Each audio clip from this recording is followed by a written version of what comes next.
now approaching the T-minus 1 minute mark. T-minus 1 minute, T-minus 1 minute, and counting. Now in the final minute of our countdown. At the 30-second mark, swing arm number 1 will retract. T-minus 50 seconds. As we pass the T-minus 50-second mark, the power transfer takes place. First stage, second stage, third stage, and the instrument unit going to internal power. T-minus 37 seconds, and our count continues to go well. We'll be looking for an ignition of those 5 first stage engines at the T-minus 8.9 second mark. We've passed T-minus 30, T-minus 25 seconds, and counting, and Apollo 13 is go. T-minus 20 seconds, T-minus 20 seconds, and counting. 17, guidance release, 15, 14, 13, 12, 11, 10, 9, 8. Ignition sequence has started. 6, 5, 4, 3, 2, 1, 0.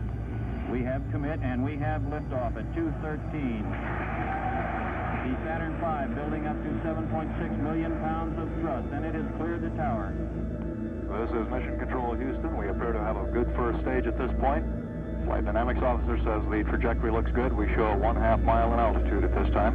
13 Houston, go at 30 seconds. All complete and we're pitching. Roger that. Stand by for mode 1 Bravo. Mark 1 Bravo. 1 Bravo, command. Altitude 1.2 miles. Velocity 1,500 feet per second. 13 Houston, go at 1. We show the cabin relieving. 13, roger.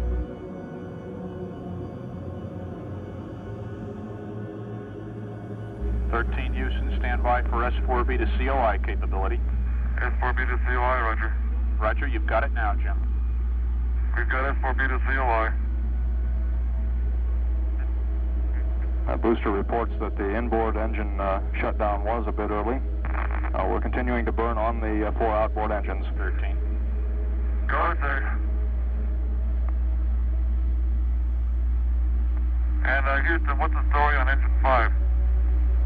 Jim, Houston, we don't have a story on why the inboard out was early, but the other engines are go, and you're go. Roger.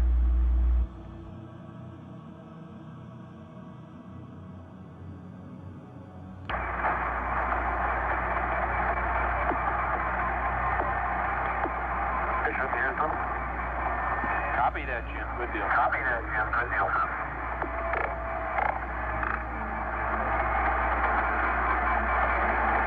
Jim Lovell reports we have ignition.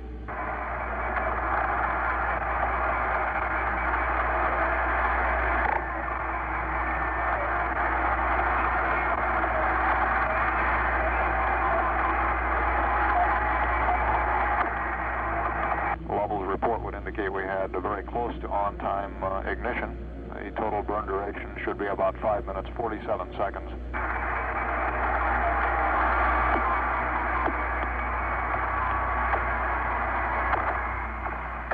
Okay, so far. Houston, roger.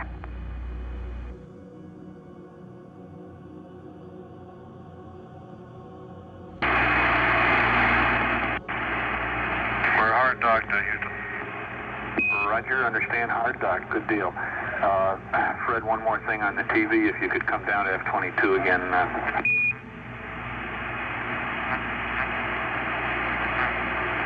Okay, you got F-22 again.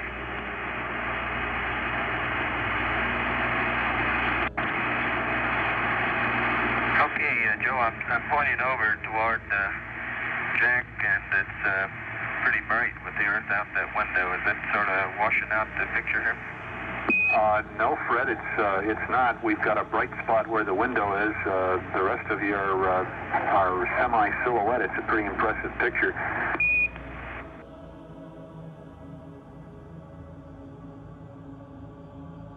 We're about ready to pull the limb out, Joe. Okay, 13. Here she comes. It looks like we're clear, Joe. Okay, looks good. It's weird because we get the TV about 10 seconds after you call it.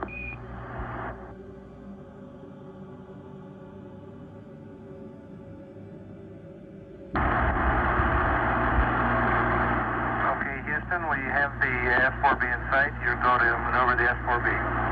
Houston, roger that. Joe, we can see it start to move. However, there doesn't seem to be a lot of debris or vapor coming out of it. Roger that, Jack. Booster says that's great. He says the booster's doing its thing normally. Concur, we don't see much on the television at all.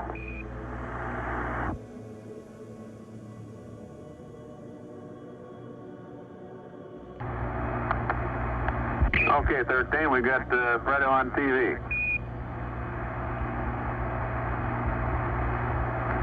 Roger, Houston.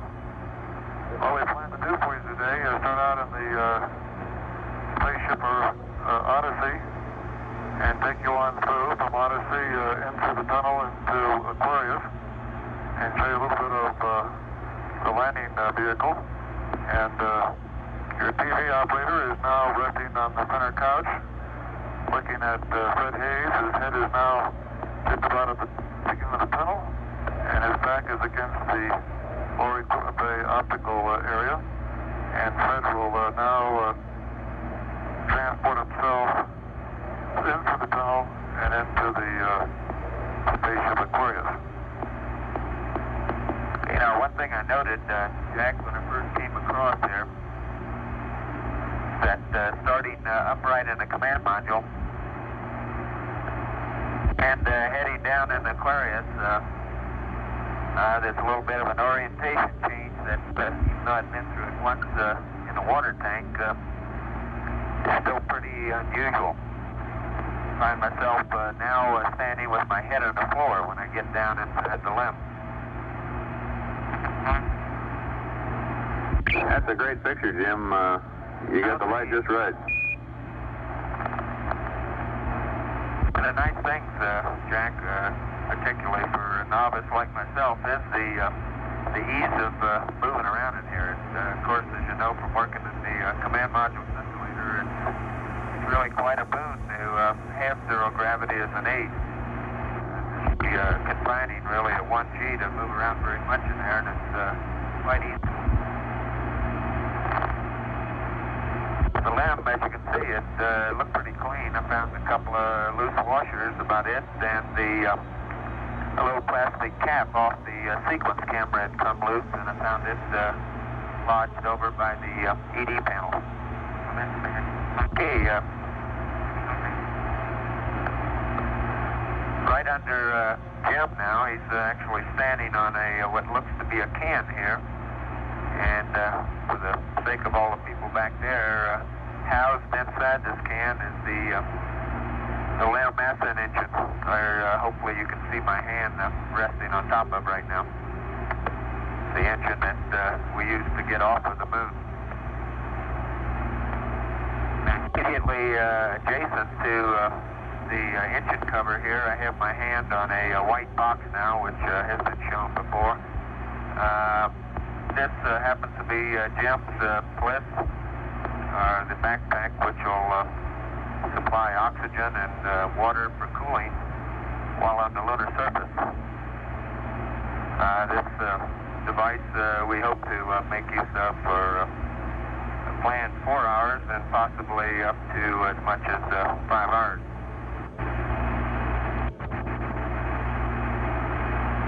Okay, Houston, for the benefit of the television viewers, we've just about completed our little inspection of Aquarius, and now we're proceeding through the hatch again and through the tunnel and going back up the Odyssey.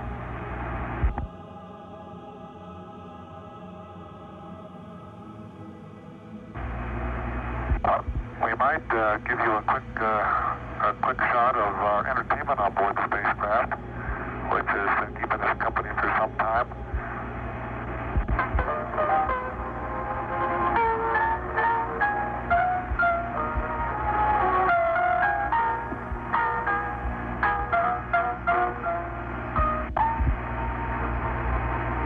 The little tape recorder has been a big benefit. Has been a big benefit to us in passing some of the time away in our transit out to the moon. And it's rather odd to see it floating like this in Odyssey while it's playing the scenes of 2001. Of course, the tapes would be complete without Aquarius. Okay, Jim, we're seeing a tape recorder now, and just by the way, how long do you expect to keep the TV on this evening? Whenever you stand by one. Yeah, I got him with the cabin repress valve in there, Jack. Every time he does that, our hearts jump in our mouth. And Jack, anytime you want to terminate TV, we're all set to go.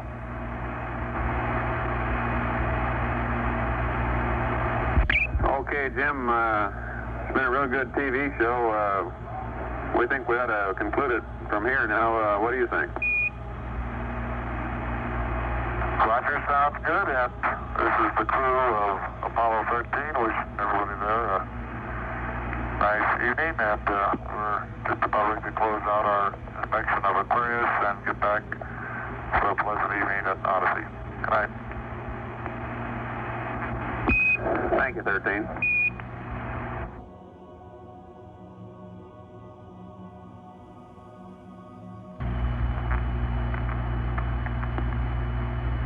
We've got one more item for you when you get a chance. We'd like it to stir up your cryo tanks. In addition, I have a shaft and trunnion for a look at the Comet Bennett if you need it. Stand by.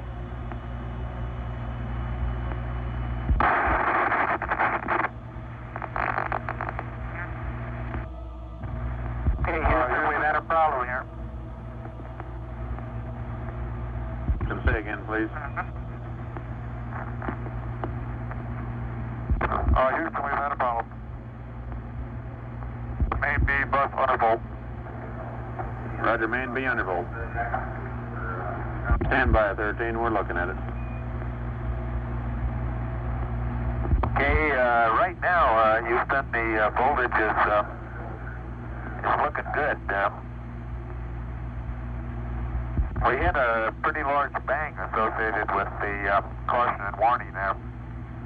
And as I recall, main B was the one that had a amp spike on it once before. Roger, Fred. The interim here, we're starting to go ahead and button up the tunnel again.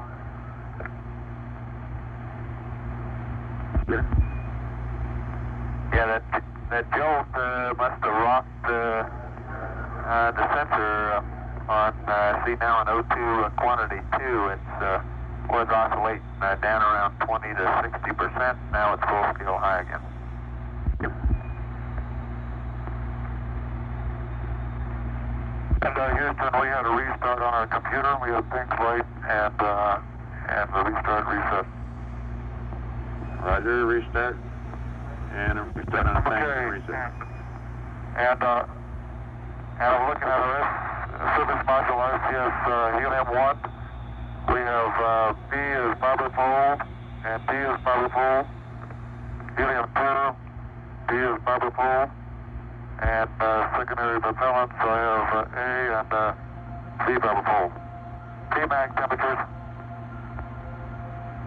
Okay, AC2 is showing zip. I'm going to try to reconfigure on that, Jack. Yeah. We got a the main bus A undervolt now, 2 showing. Main A undervolt. Getting about 25 and a half. Main B is reading zip right now. Houston, Odyssey. Fly 1, Jim. Okay, in Houston, we'd like you to attempt to reconnect fuel cell 1 to main A and fuel cell 3 to main B. Verify that quad delta is open. Okay, Houston, I'm showing, I tried to reset and fuel cell 1 and 3 are both showing gray flags, but they're both showing zip on the flows.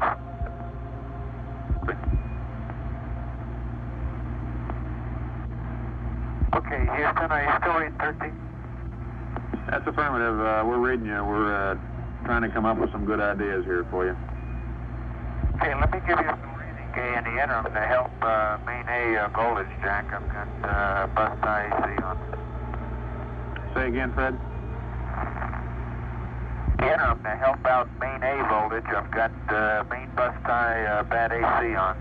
How would you rather accept the 25 volts we're seeing on main A? Okay, bus tie AC on. Team Houston, we need Omni Charlie, please.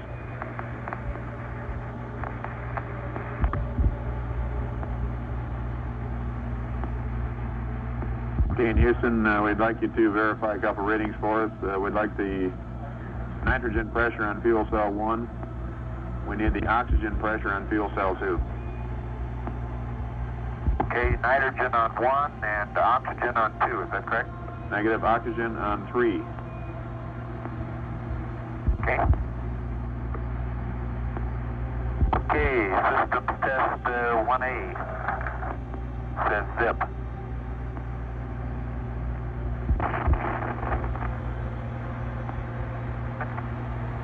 And 2 Baker, which is 3 oxygen, says 0.6. 2 Baker says 0.6, and say again the other one. Fuel cell 1 nitrogen reads 0. Roger, 0. Okay, in Houston, we'd like you to open circuit fuel cell 1. Leave 2 and 3 as is. Okay, I'll get to work on that. And Jack, our O2 quantity number 2 tank is reading 0. Did you get that? O2 quantity number 2 is 0. That's AC, okay. Yeah, that's because of AC. And it looks to me, looking out the hatch, that we are venting something. We are venting something out into space. Roger, we copy your venting. To the gas of some sort.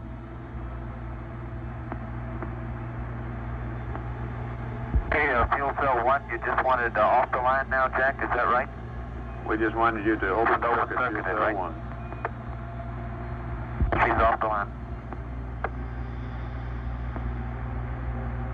Well, Control Houston, this rapid exchange of conversation you've heard, the main B bus is off the line.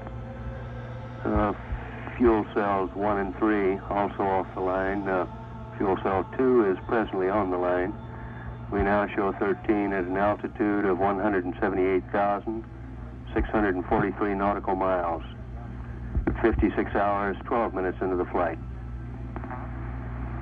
Team Houston, we see you getting close to gimbal lock there. We'd like you to bring up all quad C's on main A, quad C1, C2, C3, C4 on main A, and also bring B3 and B4 up on main A. Team Houston, you read? Yeah, we got it. Over. Okay, can you tell us anything about the venting, Okay. where it's coming from, what window you see it at? Coming out of window 1 right now, Jack. And could you give me the thrusters again? Okay, the thrusters. What buses? We'd like, on main A, we'd like Charlie 1, 2, 3, and 4. Also Bravo 3 and 4 on main A. Okay, got it.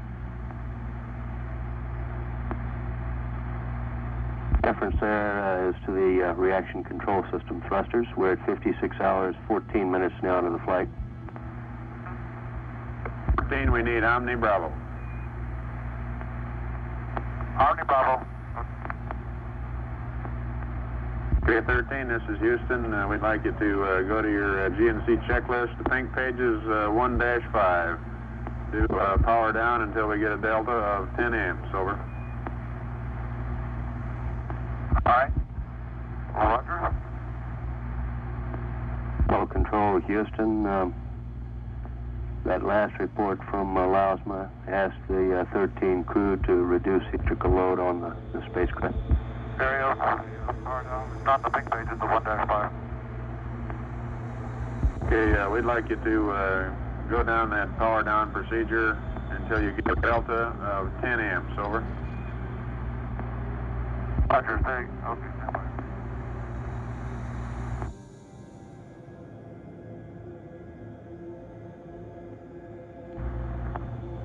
This is Apollo Control Houston, 57 hours, 11 minutes. 4.1. We now show an altitude of 180,521 nautical miles. Here in Mission Control, we're now looking towards an alternate mission, swinging around the moon and using the lunar module power systems because of the situation that has developed here this evening. We now show a velocity of 3,210 feet per second. This is Apollo Control Houston. And we have a procedure for getting power from the LEM. We'd like you to copy down. Okay, stand by, Jack. That sounds like good news. Okay, Jack, about how long is it? It's not a very long procedure, Fred. We figure we've got about 15 minutes worth of power left in the command module, so we want you to start getting over in the LEM and getting some power on that.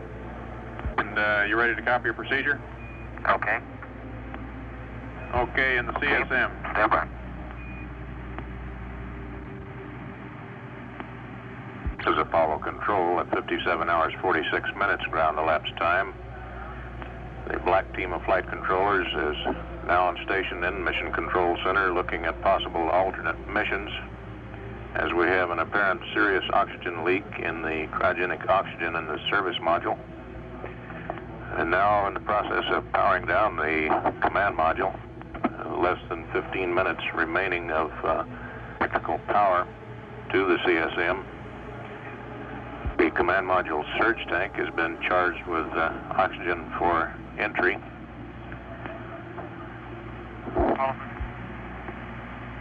Dean, say again, please. Oh, we were curious about activation 11 in the VHF. Okay. The scheme of going across to the lunar module, still connected with the open tunnel. The lunar module would serve as a sort of lifeboat for the crew of Apollo 13. Sometime later in the mission, it is expected that they would return to the free return trajectory, which they left yesterday in the mid-course correction burn number 2. The parasynthion near the moon, they would use the descent propulsion system of the lunar module for trans-Earth injection burn at about 79 hours 30 minutes ground elapsed time. This would produce a day early entry at about 142 hours. That is a day earlier than a nominal free return entry. We're continuing to monitor the situation and still live on air ground.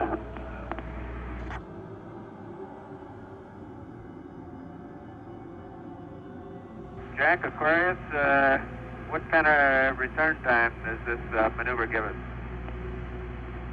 Put you back in the water at 133 hours. 133, eh? Affirmed. Now that's an Atlantic landing site. Atlantic landing? Affirmative. That's the pad that we've given you, but we may change our mind later on. We want you to have this info for now.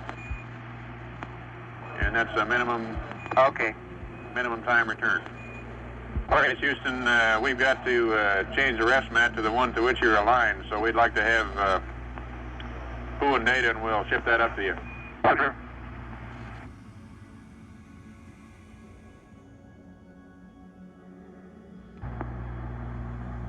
Master on 1 minute.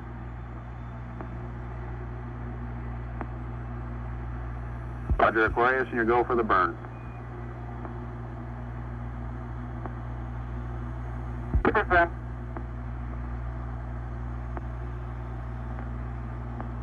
Okay, Aquarius, you're looking good.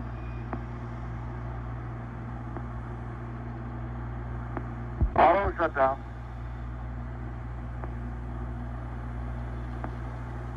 You're looking at 1685 now, Jack. Okay, you're go on the residuals, proceed. you say go under residuals, you mean don't trim them, is that right? That's affirmative, no trim required. Roger.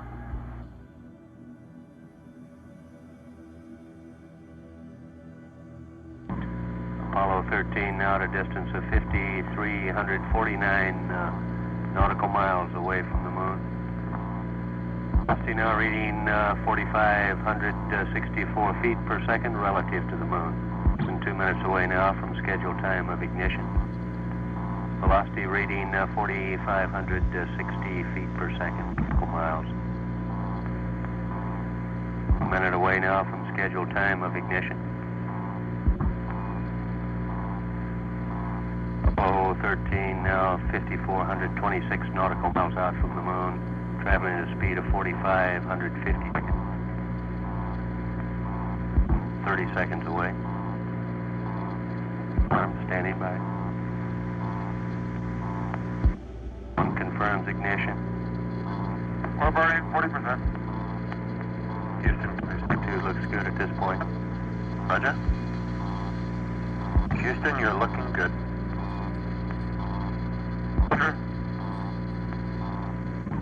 Roger. Board display shows less than a minute to go in the burn now. Up on 4 minutes into the burn. Don't forget, descent rig went off. Roger, shutdown. This is Commander Jim Lovell reporting shutdown. The engine is off. We're at 79 hours, 32 minutes into the flight.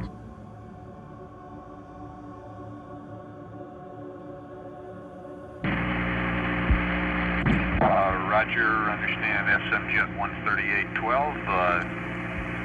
It's not that time critical, Jim. Can we do it at any time, Joe? I think so, but let me check. Aquarius, Houston, that's affirmative. You can jettison the service module when you're ready. No big rush, but anytime. Okay, sounds good. Apollo Control, Houston, 138 hours, 1 minute into the flight. As you heard earlier, Joe Kerwin told Apollo 13 that they could separate at their convenience. That followed the time identified by Jim Lovell, which would be some 2 minutes after what we had earlier carried on the ground. We now show Apollo 13 at a distance of 35,729 nautical miles away from Earth, traveling at a speed of 10,400 feet per second. Copy that. We copied that report from Jim Lovell of service module separation at 138 hours, 2 minutes, 8 seconds. And there's one whole side of that spacecraft missing. Is that right?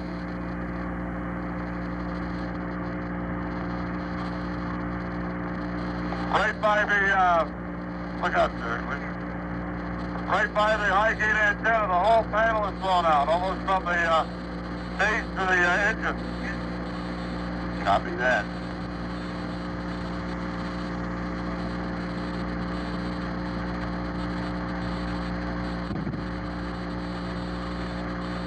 Yeah, it looks like it got to the SPS cell too, Houston. I could ding the SPS engine bell, huh? Wait, look, that's just dark brown streak. It's really a mess.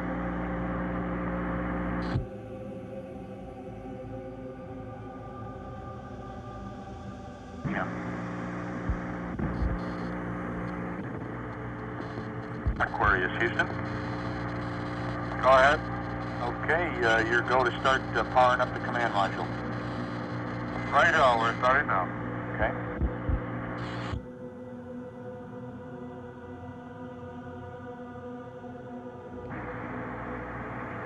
Houston, we'll punch off at 141 plus 30.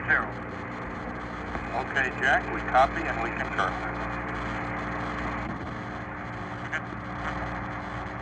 With Jack Swigert indicating that they plan to jettison the lunar module in about 3 minutes from this time. Odyssey, Houston, we can give you a go if you put the logic on momentarily, please. Okay, the 6 logic is on. Okay, just copied that, and you are go for fire alarm. Real fire.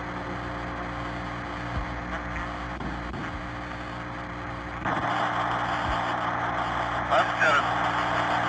Okay, copy that. Farewell, Aquarius, and we thank you. This is Apollo Control Houston at 141 hours, 31 minutes into the flight. We've had lunar module jettison. Apollo 13, the age of Aquarius ended at 141 hours, 30 minutes, ground elapsed time.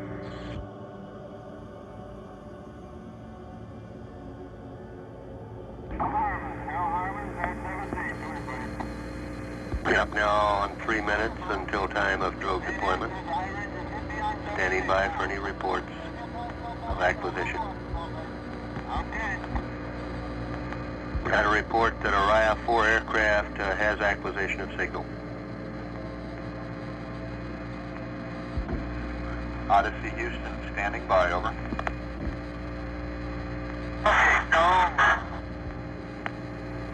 Okay, we read you, Jack. That was Jim Lovell responding with the OK Joe. Action there, that was command module pilot Jack Swigert. We're looking at the weather on TV, and it looks just as advertised, real good.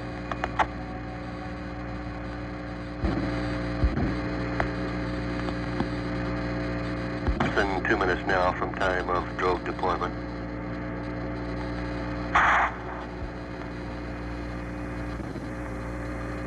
A report of 2 good drogues coming up now for main chutes.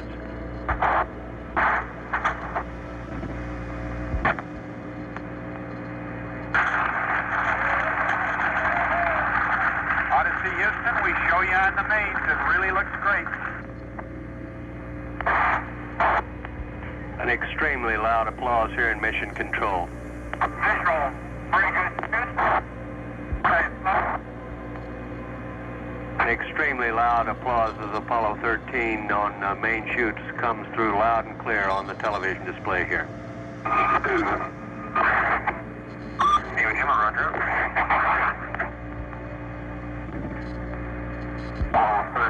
Apollo 13, this is recovery, over.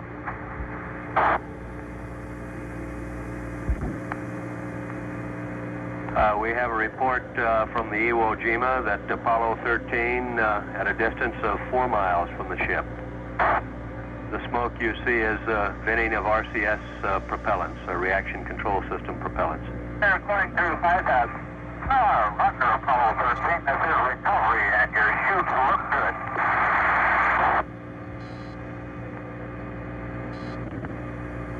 13 and recovery, passing through 1,000 feet.